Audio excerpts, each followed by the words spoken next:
नमस्कार दोस्तों, स्वागत है आपका लालटेन स्टडी में। मैं मोहम्मद आरिफ खान।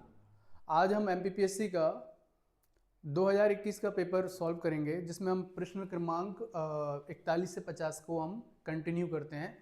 और इसमें हम देखेंगे कि किस तरह के प्रश्न 2021 में एमपीपीएससी के द्वारा पूछे जा चुके हैं और किन किन क्षेत्रों से क्वेश्चन आए हुए हैं। तो प्रश्न क्रमांक 41 है, अटल प्रगति पत्र संबंधित है।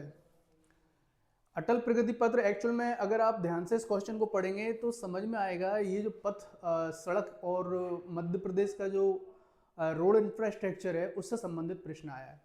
एमपीपीएससी ने इस तरह के बहुत सारे प्रश्न पिछले कुछ अध्यायों में, मतलब पिछले कुछ प्रश्न पत्रों में लास्ट ईयर के जो इससे पहले हो चुके हैं या होने वाले हैं उनमें पूछे जरूर जाते हैं। इनमें सबसे पहला जो है इसका आंसर ऑप्शंस में आता है कि मंदसौर नीमच क्षेत्र, धार जागुआ क्षेत्र, मंडला जबलपुर क्षेत्र और ग्वालियर चंबल क्षेत्र। तो इसका जो सही आंसर है अटल प्रगति पत्र पत्र जो है वो ग्वालियर चंबल क्षेत्र से संबंधित है। इसकी हम थोड़ी सी व्याख्या देखेंगे। तो व्याख्या में हम देखते हैं कि अटल प्रगति पथ जो है इसको हम पूर्व में चंबल एक्सप्रेसवे के नाम से जानते थे। इसे चंबल एक्सप्रेसवे इसलिए कहते हैं क्योंकि ये हमारे मध्य प्रदेश के चंबल लैंड जो है, जिसमें भिंड, मुरैना, श्योपुर ये जो जिले आते हैं, वहाँ से ये प्रगति पथ जो है वो निकल के जा रहा था। इसलिए इसको चंबल एक्सप्रेसवे नाम से भी जाना जाता था।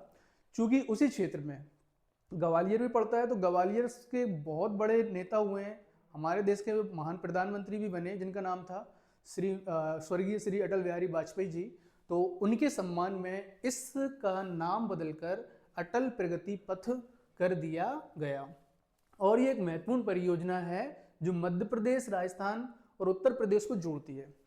यानी ये योजना जो है, ये जो पथ है वो 3 राज्यों को जोड़ता है, जिसमें एक तो आता है पश्चिम में राजस्थान, मध्य में आपका मध्य प्रदेश आ जाएगा और पूर्व में इसका कौन आ जाएगा, उत्तर प्रदेश का इटावा जिला। तो ये 3 राज्यों को जोड़ता है। यह मुख्य रूप से ग्वालियर चंबल क्षेत्र के बीहड़ों से होकर गुजरता है, जिससे इस पिछड़े क्षेत्र को आर्थिक विकास को गति मिलेगी। चूंकि हमारे मध्य प्रदेश में जो चंबल का क्षेत्र जो है वो थोड़ा पिछड़ा हुआ क्षेत्र माना जाता है, और इस एक्सप्रेस वे से निकलने से वहां आर्थिक तरक्की ज़्यादा होने की संभावना जताई जा रही है। और भविष्य में इससे संबंधित प्रश्न जो आ सकता है, जैसे अटल प्रगति पथ की कुल लंबाई और मध्य प्रदेश में इसकी लंबाई क्या है, और नर्मदा एक्सप्रेस वे किन शहरों को जोड़ता है। एक और एक्सप्रेस वे हमारे मध्य प्रदेश में बनाया जा रहा है जिसका नाम है नर्मदा एक्सप्रेस वे।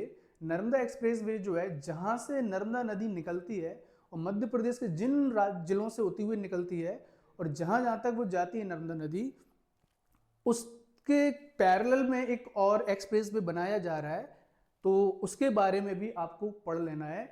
इससे पहले मध्य प्रदेश पीएससी ने क्वेश्चन पूछा था कि हाईवे नंबर 47 जो है इनमें से किस जिले से नहीं गुजरता है। ठीक है ना। कई बार कई सारे हाईवेज की लंबाई पूछ ली जाती है, कई सारे हाईवेज के किनारे मेन कोई शहर पड़ता है उसके बारे में पूछ लिया जाता है। तो मध्य प्रदेश का सड़क परिवहन और रेलवे परिवहन और वायु परिवहन के संबंध में बहुत सारे क्वेश्चन एमपीपीएससी लगातार पूछती रही है।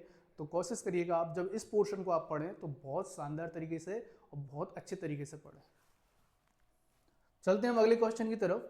अगला क्वेश्चन जो है 600 मेगावाट क्षमता की सौर तरण परियोजना, तरण मतलब solar floating project, Madhya Pradesh के किस क्षेत्र में प्रस्तावित है। यानी ये किस क्षेत्र में प्रस्तावित है, ऐसा हमसे पूछा गया है।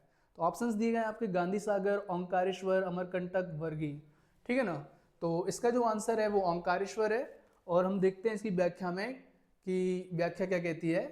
ओंकारेश्वर बांध खंडवा के जलाशय पर दुनिया की सबसे बड़ी फ्लोटिंग सोलर परियोजनाओं में से एक का निर्माण किया जा रहा है। इसकी क्षमता 600 मेगावाट है। तो ये खंडवा जिले में पड़ता है ओंकारेश्वर, और वहाँ पे एक जो जलाशय जो नर्मदा नदी के ऊपर बनाया गया है उसकी सबसे बड़ी फ्लोटिंग सोलर परियोजनाओं में से एक है विश्व की, और इसकी क्षमता जो है 600 मेगावाट। कितनी है भाई, 600 मेगावाट। और ये फ्लोटिंग सोलर पैनल से जमीन की बचत होती है। इससे हमें क्या लाभ है भाई, कि जो सोलर पैनल हम जमीन पे लगाते हैं, चाहे भले वो बंजर ज़मीन हो, ऊबड़ खाबड़ हो, या कैसी भी ज़मीन हो, ज़मीन आजकल हमारे लिए बहुत ज़रूरी हो गई है, क्योंकि लगातार जिस तरह से जनसंख्या बढ़ती जा रही है तो ज़मीन का उपयोग लगातार बढ़ता जा रहा है।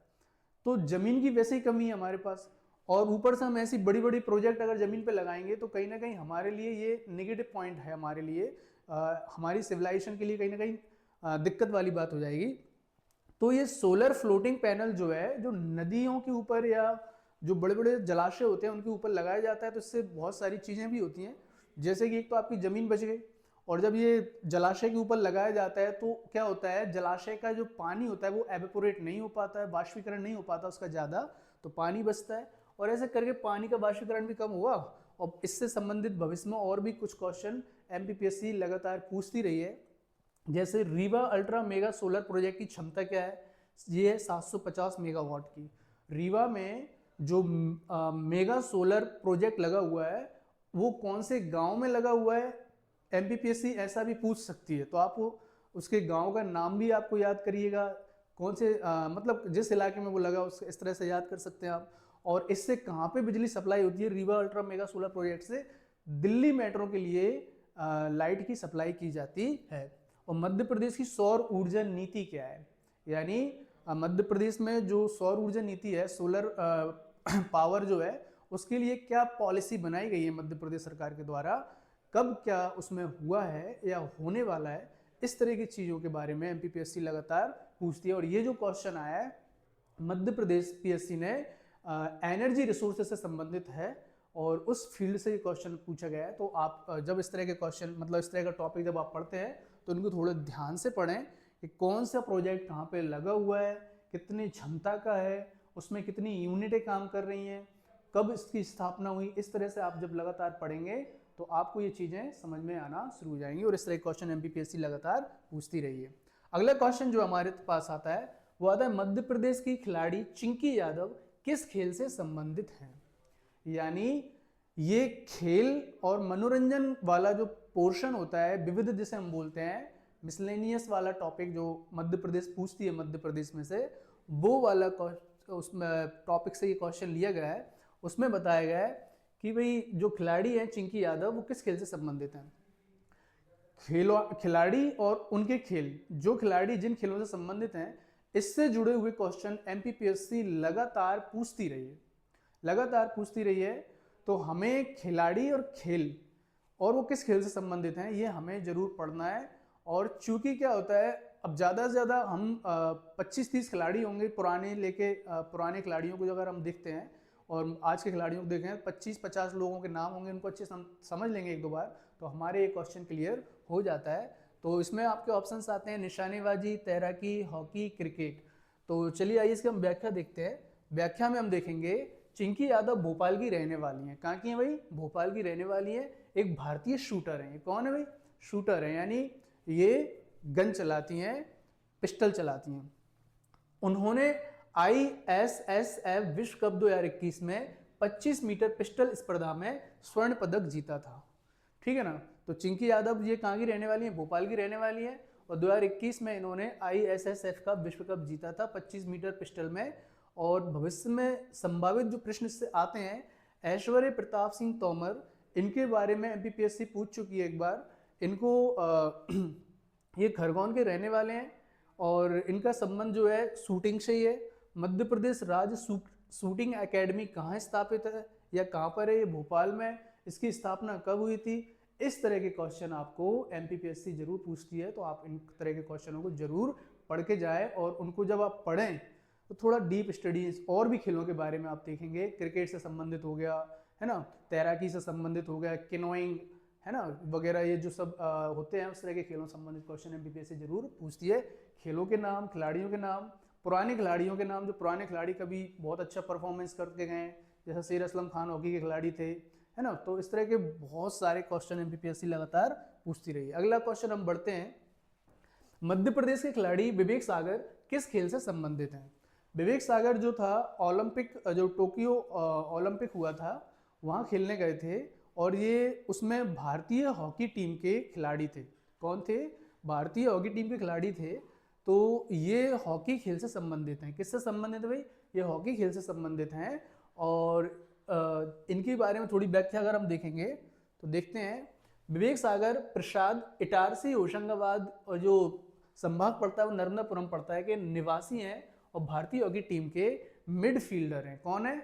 मिडफील्डर है। मिडफील्डर यानी मिड में खेलने वाले हैं। वे टोक्यो ओलंपिक 2020 में कांस्य पदक जीतने वाली भारतीय टीम के हिस्सा रहे हैं। यानी जो 2020 में टोक्यो ओलंपिक हुआ था उसमें कांस्य पदक जीतने वाली भारतीय टीम के खिलाड़ी रहे हैं। उन्हें अर्जुन पुरस्कार और मध्य प्रदेश सरकार द्वारा डीएसपी पद से सम्मानित किया गया है। मध्य प्रदेश सरकार के द्वारा डीएसपी पद दिया गया उनको मध्य प्रदेश प्रशासन में, और उनको अर्जुन पुरस्कार दिया गया। मध्य प्रदेश राज्य हॉकी एकेडमी ग्वालियर भोपाल, ये इसकी स्थापना कब हुई? इन एकेडमी से खेलने वाले पुराने खिलाड़ियों के नाम आपसे पूछे जाते हैं, और कौन सा खिलाड़ी कब खेला मध्य प्रदेश में हॉकी के स्टेडियमों के बारे में, जैसे ऐशबाग स्टेडियम है, उससे संबंधित क्वेश्चन कई बार एमपीपीएससी पूछ चुकी है। The great wall of India goalkeeper PR Sreejesh या मध्य प्रदेश के अन्य हॉकी खिलाड़ियों के बारे में आपसे लगातार क्वेश्चन किए गए हैं। ये 2021 के प्रश्न पत्र में दूसरा क्वेश्चन है जो खेल से संबंधित है। अगला हम देखते हैं, कैटलीन नोवाक किस देश की पहली महिला राष्ट्रपति बनी? ठीक है ना, ये अंतरराष्ट्रीय जो मुद्दे होते हैं या अंतरराष्ट्रीय समसामयिकी वाली जो क्वेश्चन होते हैं उनसे प्रश्न लिया गया है। कैटलीन नोवाक किस देश की पहली महिला राष्ट्रपति हैं? इसका मतलब ये हुआ कि जिस साल का आप एमपीपीएससी का एग्जाम या दूसरा कोई बड़े एग्जाम दे रहे हैं उस साल के आसपास जो है विदेशों में नए राष्ट्रपति या राष्ट्राध्यक्षों का जो राष्ट्राध्यक्ष बनते हैं उनके बारे में जरूर आपको थोड़ा नॉलेज होना चाहिए, ताकि आप इस तरह से संबंधित क्वेश्चनों को आसानी से देख सकते हैं। इसकी हम थोड़ा डिटेल देखते हैं। तो सही उत्तर है इसका हंगरी। कहाँ की थी ये? हंगरी की थी। इसका ज़्यादा डिटेल हमें नहीं पढ़ना है, सिर्फ कोई खास देश होते हैं उनके बारे में हमें पढ़ लेना है। वहाँ के नए राष्ट्राध्यक्ष जो बनते हैं उनके नाम हमें पता होना चाहिए, तो इतने में हमारा काम हो जाता है। ना सिर्फ एमपीपीएससी में बल्कि अदर दूसरे तरह के एग्जाम जो होते हैं उनमें भी, चाहे ईएसबी का एग्जाम हो उसमें भी इस तरह के क्वेश्चन ले लिए जाते हैं, या दूसरे अदर कोई एग्जाम होते हैं रेलवे वगैरह का, तो उसमें भी ये क्वेश्चन पूछ लिए जाते। बढ़ते हैं हम अगले क्वेश्चन की तरफ। ज्वालामुखी विस्फोट किस पेटी में सर्वाधिक है? ये विश्व भूगोल से संबंधित क्वेश्चन आ गया है, और इसमें हम देखेंगे ज्वालामुखी विस्फोट किस पेटी में सर्वाधिक होता है या सर्वाधिक संबंधित है। तो मध्य महाद्वीपीय, परिप्रशांत महासागरीय, मध्य अटलांटिकीय या अंतरा प्लेट ज्वालामुखी है। तो इसका जो क्वेश्चन का आंसर होगा वो होगा परिप्रशांतीय महासागरीय। ठीक है ना, परिप्रशांतीय महासागरीय। तो इसकी हम व्याख्या देखेंगे। परिप्रशांत यानी प्रशांत महासागर की जो पेटी है, सर्कुलम पैसिफिक बेल्ट को रिंग ऑफ फायर के नाम से भी जाना जाता है। इसको कहा जाता है दुनिया के लगभग 75% सक्रिय ज्वालामुखी और 90% भूकंप इसी क्षेत्र में आते हैं। ठीक है ना, ये चूंकि ज्वालामुखी है, ज्वालामुखी में विस्फोट होता है तो में भी चांस होते हैं कि भूकंप भी वहाँ पे ज़्यादा आते होंगे, तो यहाँ पे ज़्यादा भूकंप आते हैं। इस तरह के क्वेश्चन एमपीपीएससी कई बार लगातार वर्ल्ड ज्योग्राफी से या ज्योग्राफी से लगातार पूछती रही है, और हम इसके जो संभावित जो प्रश्न भविष्य में, रिंग ऑफ फायर का विस्तार पूछा जा सकता है, प्रशांत महासागर के चारों ओर है, सक्रिय ज्वालामुखियों के बारे में आपसे पूछा जाता है, प्रसुप्त ज्वालामुखियों के बारे में आपसे कई बार एमपीपीएससी पूछ चुकी है, इनके नाम पूछ चुकी है। एटना ज्वालामुखी किस तरह का ज्वालामुखी है, ज्वालामुखी कहाँ पे स्थापित है ना, कौन सी महाद्वीप पे है। इस तरह के क्वेश्चन एमपीपीएससी लगातार या दूसरे अदर एग्जामों में आते रहे। ईएसबी के द्वारा जो एग्जाम होते हैं उनमें भी ये लगातार पूछे जा चुके हैं। ठीक है ना। मृत ज्वालामुखी का उदाहरण क्या है? जैसे कोटोपैक्सी, फूजियामा, है ना, ये सब चीजें। अगला जो क्वेश्चन है वो होता है संयुक्त राज्य अमेरिका में मार्क्वेज श्रेणी किस खनिज के लिए विख्यात है?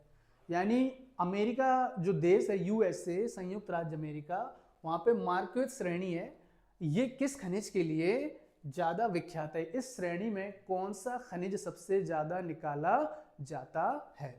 तो यूरेनियम, तांबा, जस्ता या लोहा अयस्क? तो इसका आंसर होगा लोहा अयस्क। ठीक है ना। तो संयुक्त राज्य अमेरिका में मार्केट जो श्रेणी है वहाँ पे लोहे का उत्पादन सबसे ज़्यादा उस खदानों से किया जाता है। ये वर्ल्ड ज्योग्राफी से संबंधित क्वेश्चन है।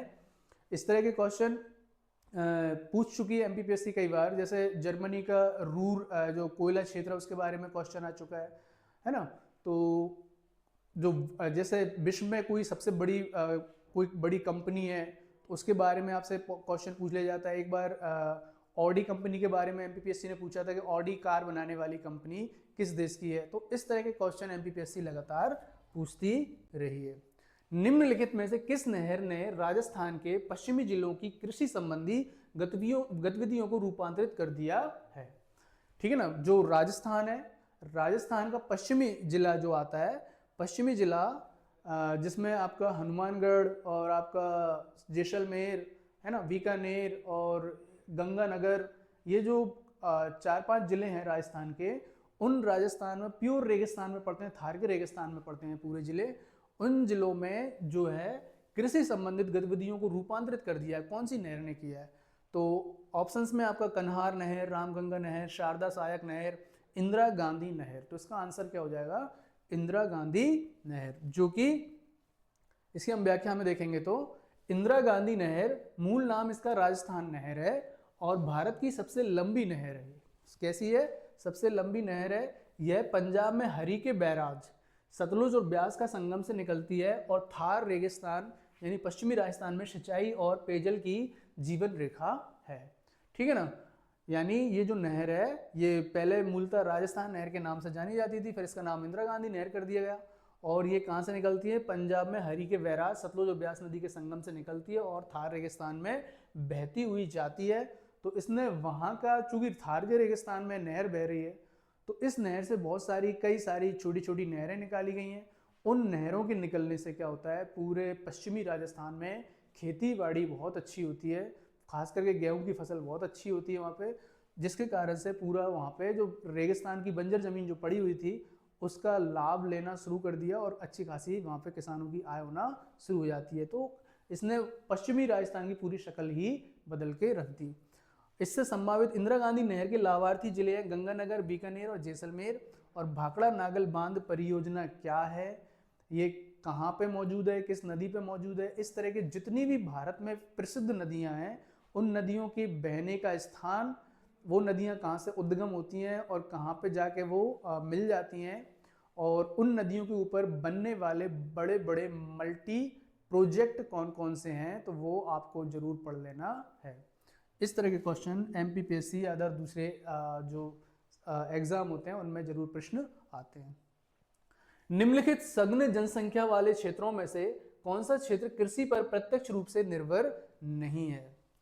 ठीक है ना, यानी इसमें जो क्वेश्चन जो आपसे करा गया है वो करा गया है निम्नलिखित सघन जनसंख्या यानी बहुत ज्यादा जनसंख्या है वहां वाले कृषि क्षेत्रों में कौन सा कृषि पर प्रत्यक्ष रूप से निर्भर नहीं है? नील नदी का निचली घाटी, चीन के पूर्वी मैदान, जावा द्वीप या उत्तर पूर्वी संयुक्त राज्य अमेरिका। तो इसकी हम व्याख्या देखेंगे तो हम पाएंगे कि व्याख्या में उत्तर पूर्वी संयुक्त राज्य अमेरिका जो है नॉर्थ ईस्टर्न यूएसए एक अत्यधिक औद्योगिक और नगरीकृत क्षेत्र है। ये कैसा है? इंडस्ट्रियल और अर्बन जो एरिया है वो माना जाता है। यहाँ की सघन जनसंख्या का मुख्य आधार क्या है? खेतीबाड़ी नहीं है।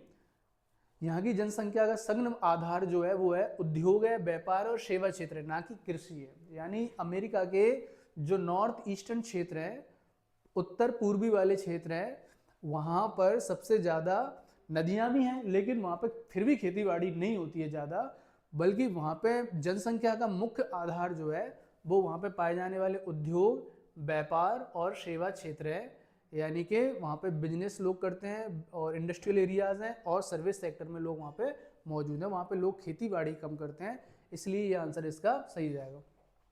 बाकी तीनों विकल्प, जैसे नील नदी का, नील घाटी का जो निचला क्षेत्र है वहाँ पे बहुत ज़्यादा खेती होती है और वहाँ पे लोग खेती बाड़ी पर ही डिपेंडेबल हैं।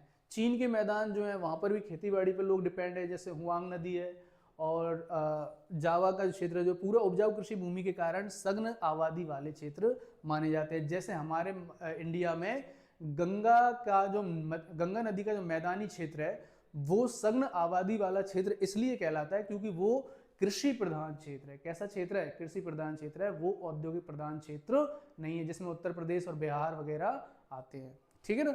भविष्य के संभावित प्रश्न, विश्व के प्रमुख औद्योगिक प्रदेश रूर घाटी, सिलिकॉन वैली और जनसंख्याकी संक्रमण सिद्धांत इत्यादि आपसे पूछे जा सकते हैं। रूर घाटी जो है ये जर्मनी में पड़ती है और ये कोयला उद्योग के लिए जानी जाती है। कोयला मतलब कोयला खनन के लिए जानी जाती है।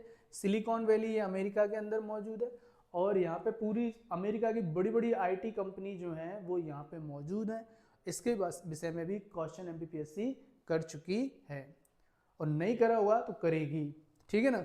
जनसंख्या की संक्रमण सिद्धांत, इससे संबंधित यानी जनसंख्या जो निवास करती है वो किन स्थानों पे सघन जनसंख्या होती है, किन में निम्न घनत्व वाली जनसंख्या पाई जाती है, किस में मध्यम घनत्व वाली जनसंख्या पाई जाती है। तो इस तरह के क्वेश्चन हमेशा एमपीपीएससी पूछता है, तो आपको स्मार्ट तरीके से क्या करना है, इन क्वेश्चनों को पढ़ना है। लिखिए अगला प्रश्न आ गया हमारा, जनगणना वर्ष 2011 में भारत की कुल जनसंख्या 121 करोड़ में नगरीकरण का स्तर प्रतिशत क्या था। यानी अगर 2011 की सेंसियस, अभी भले ही 2026 चल रहा है, अभी हमारी जो अगली सेंसियस होगी वो 2026-27 में हो जाएगी लगभग, ठीक है ना। तो जब तक ये हमारी नई सेंसियस नहीं होती, नई जनगणना नहीं होती सेंसियस, तो हमसे जब तक 2011 के हिसाब से क्वेश्चन आंसर पूछे जाएंगे, तो ये एक अच्छी बात है। तो यहाँ पे पूछा गया है कि जनगणना 11 में भारत की कुल जनसंख्या 121 करोड़ में नगरीकरण का स्तर क्या था, यानी कितनी प्रतिशत जनसंख्या शहरों में निवास करती है। तो लगभग इसका आंसर है 31.15% जनसंख्या क्या करती है, शहरों में निवास करती है। 2011 की जनगणना के अनुसार भारत में नगरीकरण का स्तर 31.16% था। इसका अर्थ है कि लगभग 37.7 करोड़ लोग शहरों में रहते थे। गोवा भारत का सर्वाधिक नगरीकृत राज्य है। भाई गोवा भारत का सर्वाधिक नगरीकृत राज्य है, ये बात नोट कर लीजिए क्योंकि ये पूछा जाता है ना। इस तरह के क्वेश्चन पूछ लिए जाते हैं, खास स्पेशली आजकल के ट्रेंड में जो हमने देखे हैं, क्वेश्चन आंसर का कुछ ट्रेंड बदला है, क्वेश्चन पूछने का कुछ ट्रेंड बदला है, तो वो इस तरह के क्वेश्चन जरूर पूछ सकते हैं। सर्वाधिक और न्यूनतम नगरीकरण वाले राज्य जो है उनका प्रतिशत पूछ सकते हैं, जनसंख्या पूछ सकते हैं। 10 लाख से अधिक आबादी वाले शहर, मिलियन प्लस सिटीज कौन सी होती हैं। इस तरह के क्वेश्चन आप जब भी डेमोग्राफी, जनसंख्या के बारे में अगर आप पढ़ते हैं, तो इस तरह के क्वेश्चन जरूर आप ध्यान में लगाकर थोड़ा सा उन पर अगर स्टडी करेंगे तो आप इस वाले टॉपिक से अच्छे से क्या कर पाएंगे, निपट पाएंगे। अभी हमारा 50 क्वेश्चन तक पूरा हुआ। मिलते हैं फिर हम अगली वीडियो में और देखते हैं कि हमारा अगले 51 से लेकर 60 तक एमपीपीएससी क्या पूछती है और उनके विषय में हम यहाँ पे डिस्कस करेंगे। धन्यवाद।